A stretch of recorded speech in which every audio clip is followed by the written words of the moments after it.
Hi అండి, అందరికీ జై శ్రీరామ్, శుభోదయం. ఇప్పుడు మీరు చూస్తున్నది మీకు అర్థమై ఉంటుంది, నీమ్ ఆయిల్ అండి. ఇది వేప గింజల నూనె ఆడి తీస్తారు. ఇందులో ఉన్న మనకి బెనిఫిట్స్ ఏంటంటే వాటర్ సాల్యుబుల్. అంటే మనకి మామూలుగా వేప నూనెలు బయట అమ్ముతారు కదండి, అవి నీళ్ళల్లో కలవవు. అందుచేత దాన్ని ఏం చేస్తామంటే మళ్ళీ సర్ఫ్, సబ్బు నీళ్ళు వాడి కలిసేలా చేస్తాం. కానీ యాక్చువల్గా అందులో కెమికల్స్ ఉంటాయి కాబట్టి అవి కూడా మొక్కలకి ఇబ్బంది. అలా మనకి కాకుండా చక్కగా పూర్తి ఆర్గానిక్గా మనం కొట్టాలి, స్ప్రే చేయాలనుకుంటే ఇది మంచి సొల్యూషన్ అండి. పైగా దీని మీద చూడండి, కోల్డ్ ప్రాసెస్ అని రాశారు. అంటే మామూలుగా హీట్ ప్రాసెస్, మనం మామూలుగా వంటలకు వాడే నూనెలో కూడా కోల్డ్ ప్రాసెస్ అయితే కనుక చాలా తక్కువ డిగ్రీస్లో వేడి చేస్తూ తీస్తారు, లేదా గ్రైండ్ చేస్తూ తీస్తారు. అందుచేత అవి ఏం చేస్తాయంటే అందులో ఉన్న మినరల్స్ పాడవకుండా తిప్పుతాయన్నమాట ఆ మిల్లులు. ఆ కారణం చేత అందులో ఉన్న మినరల్స్ పోవు. అదే మీరు హీట్ ఎక్కువ చేసి గమ్ముని ఆడేసారనుకోండి, ఆ నూనెలు కానీ మనం తినే నూనెలు కానీ వాటిల్లో చాలా వరకు మినరల్స్ పోతాయి. అందుచేత కోల్డ్ ప్రాసెస్ ఆయిల్ అనేది మనం వాడడానికి కానీ ఇంట్లో వాడుకోవడానికి కానీ చాలా మంచిది. సరే, ఇది 1/2 లీటర్ అండి ఈ బాటిల్. సరే, ఈ బాటిల్లో మనకి మూత కూడా ఇస్తాడు. ఇది 1 లీటర్కి 5 ml చెప్పని చూసుకోవాలండి. ఎంఎల్ కూడా ఇస్తాడు మనకి చిన్నపిల్లల అరకులకి ఇచ్చినట్లుగా. ఇది మనం 5 లీటర్స్ బాటిల్ కదా, ఇందులో 4-5 20 కాబట్టి 4 లీటర్లు పోసుకుని ఒక 4 మూతలు లేదా 20 ml కూడా ఇందులో కూడాను ఆ 20 ml మనం ఈ నీమ్ ఆయిల్ వేసుకొని స్ప్రే చేస్తే బాగా పనిచేస్తుంది. అది ఎలాగో ఇప్పుడు చూద్దాం.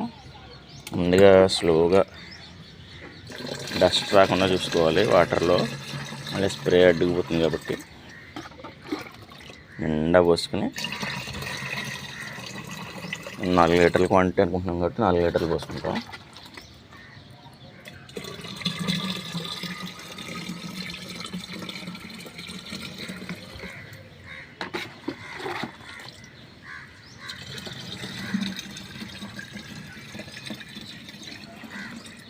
ఇది 4 లీటర్లు వచ్చిందండి.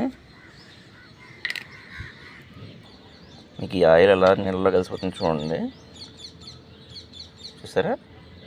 తెల్లగా వచ్చేస్తుంది మనకి.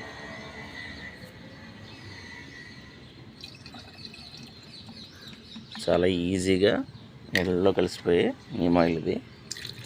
సీడ్లోంచి తీసుకుంటే చాలా మంచిదండి. ఇంకా ఆకుల ద్వారా కన్నా సీడ్ ద్వారా వచ్చిన నూనె కొంచెం ఘాట్ ఎక్కువ ఉంటుంది, బాగా పనిచేస్తుంది మొక్కలకి. చాలామంది స్ప్రే చేసేటప్పుడు ఏం చేస్తున్నారంటే ఆకుల పైన కొడుతున్నారండి. మీరు అదొకటి జాగ్రత్త వహించాలి. చాలా వరకు ఆకులు కింద భాగంలోనే పురుగులు పడతాయి. మీకు ప్రత్యేకంగా చెప్పాలంటే మనం మిద్దె తోటలో ఎప్పటికప్పుడు చూసుకుంటూ ఉంటాం మామూలుగా పెస్ట్ అనేది, అందుకే ఆరోగ్యకరంగానే ఉంటాయి సాధారణంగా. కాకపోతే మనం ఒక్కొక్కసారి ఆకుల కింద ఏమున్నాయనేది చూడం, మనకి చీమలు పడితే కానీ తెలియదు. ఎక్కడైనా చీమలు ఉన్నాయనుకోండి, ఖచ్చితంగా అక్కడ పురుగులు ఉన్నట్లు లెక్క. మీకు చూపెడతాను, చూస్తున్నారు కదండి బెండిది. దీని కింద చూసారా, ఆకు కింద పురుగులు ఉన్నాయి, చిన్న చిన్నవి తెల్లగా పట్టేస్తాయి. ఇదిగోండి, చూసారు కదా. వీటికి మనకి పైన ఆకు కనపడదు, ముడత పడిపోయే వరకు బాగానే ఉంటుంది. దీనికి మనం కింద స్ప్రే చేయాలండి, పైన స్ప్రే చేస్తాం కదా మనం. ఇదిగో ఇలా అడుగున స్ప్రే చేస్తే కనుక వారానికి ఒక 2 సార్లు మనం అలా స్ప్రే చేస్తే బాగా కంట్రోల్ అవుతుంది. మిరపకి కూడా బాగా పడతాయి చీమలు, పురుగులు పడతాయి. అంచేత చీమలు కనపడతాయి మనకి. అవి కూడా చూసారా కంటి చీమలు. వీటికి కూడా చక్కగా ఇలా కిందన స్ప్రే చేస్తే మంచి ఫలితాలు ఉంటాయి.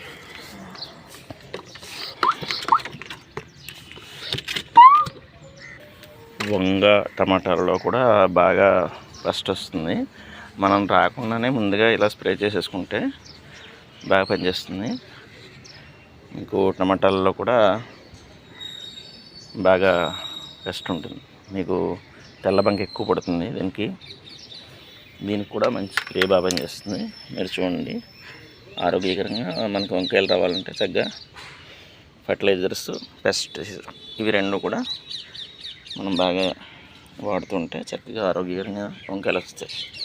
వంకాయలే కాదు ఏ పంట అయినా కూడా పూత దశలోనే మనం ఇలా స్ప్రే చేసుకున్నట్లయితే వాటికి పురుగులు పట్టవు, పూత పిందిగా మారడానికి ఎక్కువ ఆస్కారం ఉంటుంది. మిగతా వేప నూనె దీనికి కనీసం 15 రోజులకు ఒకసారి ఇవ్వడానికి ప్రయత్నం చేయండి, మంచి ఫలితాలు ఉంటాయి.